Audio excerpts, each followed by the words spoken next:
CS YouTube channel එකට එකතු වුණාලා සාදරයෙන් පිළිගන්නවා. මේ ඇවිල්ලා මගේ හතරවෙනි YouTube වීඩියෝ එක. ඔයාලට මතක ඇති මම පොකුණ හැදුවා. පොකුණ හදපු වීඩියෝ එක මේ පොකුණේ part 2 වීඩියෝ එක. පොකුණ පල්ලෙන්න දාලා තියෙන ඊයේ දැම්මේ. අද මේ පොල් වල ටික අයින් කරලා වතුර මාරු කරලා අද මාළුත් දානවා. අපි එහෙනම් පොල් වල ටික අයින් කරගමු. මේ පොල් වල ටික අයින් කරගන්නවා. මේ මේට එක අයින් කරගන්නවා අපි. අපි එන ඔක්කොම ටික අයින් කරගෙන හම්බෙමු. පොල් වල ටික අයින් කරන් ඉවරයි. දැන් වතුර ටික මාරු කරගන්න තියෙන්නේ. වතුර මාරු කරලා හොඳ වතුර පුරවන්නත් ඕනේ. එහෙනම් අපි වතුර ටික මාරු කරගමු. මේ වතුර අයින් වෙන්න දාලා තියෙන්නේ. මේ බටයක් දාලා තියෙනවා. එහා පැත්ත පාරත් එක්ක පාරට දාලා තියෙන්නේ.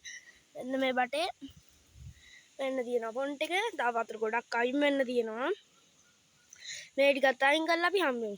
යාළුවනේ වතුර ටික අයින් කරගත්තා. දැන් අලුතෙන් වතුර පුරවන්න යන්නේ. එහෙනම් අපි වතුර බටේ අරගෙන හම්බෙමු. දැන් යාළුවනේ වතුර බටේ එක්කෙනෙක් දාන්න ගියා. වතුර බටේ දාගත්තා අපි. දැන් වතුර පිරවෙනවා. ටිකක් වෙලා යයිනේ පිරවෙනවා. අපි එහෙනම් මේක පිරවෙනකම් අපි ගිහිල්ලා මාළු ටිකක් අල්ලගමු. යාළුවනේ මේ ගස්සින්ද අල්ලගන්න බෑ මාළු. මාළු ටිකයි අල්ලගත්තේ. මේ ඉන්නේ චුට්ට දෙන්නෙක් තුන් දෙනෙක් ඉන්න. අපි තව චුට්ටක් අල්ලගමු එහෙනම්. අදී මාළු ටික නාල්ලගත්තා. මේ ඉන්නේ උන් ටික. මේ ඉන්නේ එහෙනම් අපි උන් ටික දාගමු. තව මේක නෙළුම් පැලයකුත් දාන්න තියෙනවා. එහෙනම් අපි උන් ටික දාගමු.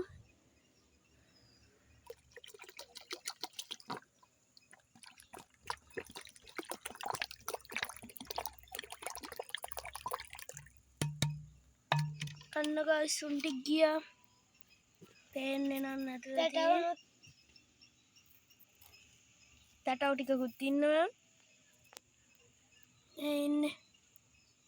තට්ට ගහන අපි නෙළුම් පැලයකුත් දාගමු. යාළුවනේ නෙළුම් පැලේ නම් දාගත්තා.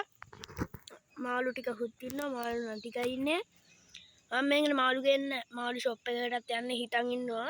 පුළුවන් වුණොත් ඒ වීඩියෝ එකත් ඔයාලට දාන්නම්. නෙළුම් පැලේ පොඩි එකක් තමයි දැම්මේ අර එක් කාලා. එහෙනම් ආදර ගිහින් එන්නම් CS YouTube channel. මේ වගේ තව වීඩියෝ බලන්න subscribe කරන්න, comment කරන්න, share කරන්න. ආයෙත් මේ වගේ වීඩියෝ එකකින් හම්බෙමු.